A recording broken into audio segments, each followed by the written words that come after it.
Hello, welcome. I'm so happy you're here. In this video, I'm going to talk about what the perfect imaginal act is to manifest your specific person.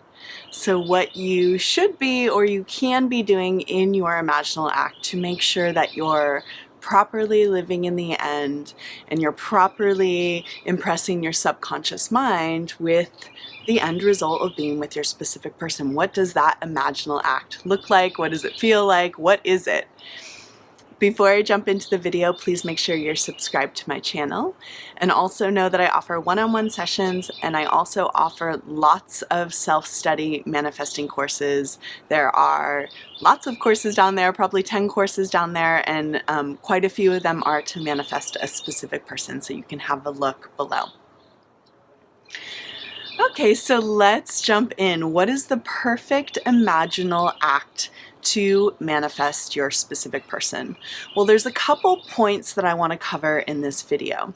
And the first is, because I get this question a lot, and my style is not to repeat the same imaginal act over and over and over again. I know that some people who teach manifesting teach to repeat the same imaginal act over and over again. Perhaps even Neville Goddard taught to repeat the same imaginal act over and over again. My own personal style is to not do that. And there's a couple reasons for that. The first is, often I find for myself, and so this is how I teach manifesting the way I manifest, I find for myself that repeating the same imaginal act over and over again can be very dry and boring. And in my reality, the way I manifest, that's the last thing I want for my imaginal act, for it to feel dry and boring.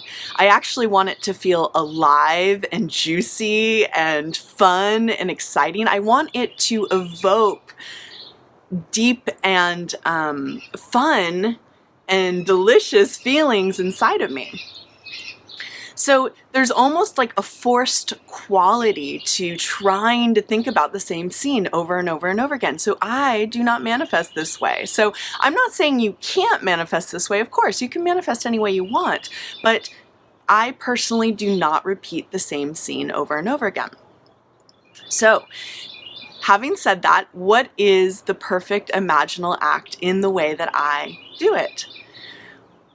It is all about getting into the internal state of feeling like my wish has already been fulfilled. So if I'm manifesting a specific person, it's all about going within and feeling deeply that I'm already in that relationship. Okay? And there's a couple pieces I want to cover on this. This is how you manifest a new person and a specific person. I forgot to say that, but essentially it's the same thing. For me, when I'm doing an imaginal act, first of all, I'm going to be doing them throughout the day, very naturally and gracefully. There's going to be no anxiety and no forced felt experience of needing to do that imaginal act. It's just going to be for fun. And the goal of the imaginal act, for me, is not so much visualization. It's a felt experience that I'm already in the relationship. So doing something like a visualization or even scripting or inner conversations, through my perspective, the point of doing any technique like that is to get into the felt experience of being in the end result. So if you're manifesting a relationship, whether it's a specific person or a new person, the perfect imaginal act would be you go within and you feel that you're already in deep connection with your person. It's natural. It's easy. It's not like this forced thing. I also personally am not a big I don't really think that thinking about the marriage is really necessary if that's your end result. I like to create my imaginal acts as if they're like a natural experience happening in day-to-day life. That's just, again, just me personally. And I have a lot of different imaginal acts about the same subject.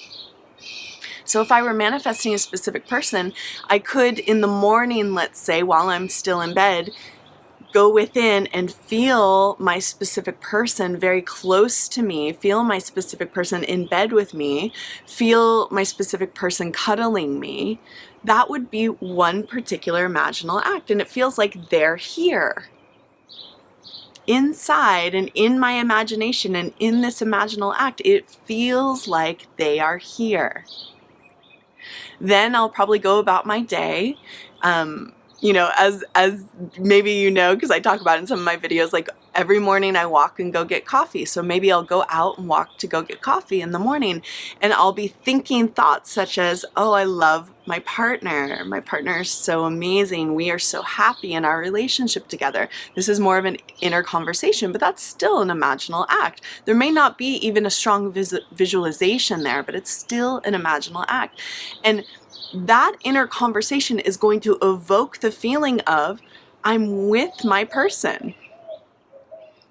And as I continue to go about my day, I will do these sorts of imaginal acts, whether it's a visualization or an inner conversation. It could even be scripting. But the point of all these imaginal acts is to evoke the feeling of being in the relationship.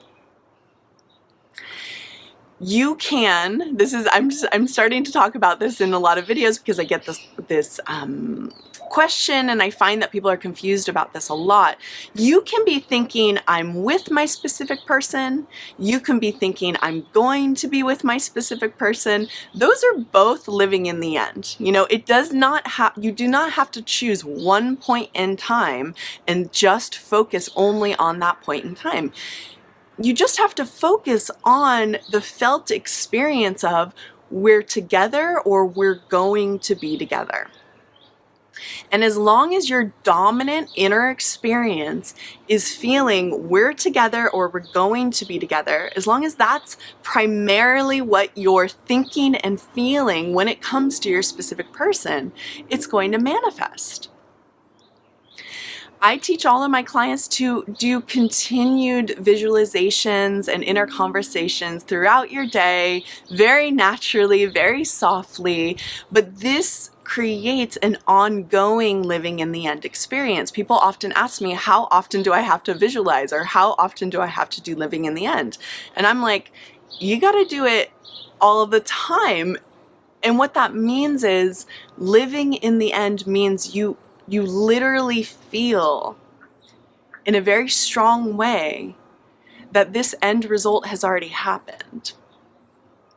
And it doesn't matter what's happening in the 3D world, you feel internally that this has already happened. That's what living in the end means. And the way we reach that point of living in the end is by practicing all these different imaginal acts.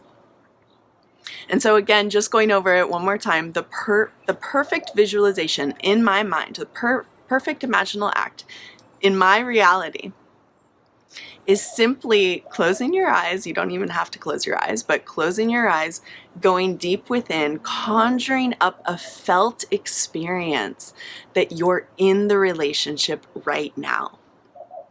That your specific person loves you, or that your new person loves you, that you are cherished, that you are adored, that your person is here with you, that they are present in your life right now, that they're thinking about you right now because they're your partner. When this becomes a consistent, ongoing experience inside of you, it has to manifest out in your outer reality, because your outer reality is just you pushed out. It's just your inner world pushed out. Okay, so whatever you are dominantly thinking and feeling within has to become the reality. If your dominant experience, and I do this umbrella sign, but if your dominant experience is we are together or we're going to be together, me and my specific person, it has to happen. So this is all you have to do. This is all you have to do, is just continuously, but softly and gracefully land back in the felt experience of course we're together. Of course he or she loves me. This is the reality. And again, once that's your dominant experience, it has to manifest. Thank you so much for being here with me in this video. I love being here with you. Please like and comment below, and I will see you soon. Bye.